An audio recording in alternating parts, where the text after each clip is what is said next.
So one more thing is like that की data सायन्सचा मुलगा आणि फुल स्टॅकला ॲडमिशन, हे एक खूप एक वेगळं कॉम्बिनेशन आहे.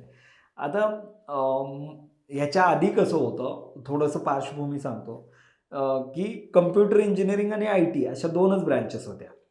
पण आत्ता रिसेंटली 4 वर्षामध्ये काय झालं, data science, AI, data analysis, AI ML अशा 4-5 ब्रँचेस आल्या आणि मुलांचं कन्फ्युजन झालं, खूप कन्फ्युजन झालं, की मी डेटा सायन्स इंजिनियर आहे आणि मी फुल स्टॅक करायला पाहिजे की नको? हा खूप मुलांचा प्रश्न असतो.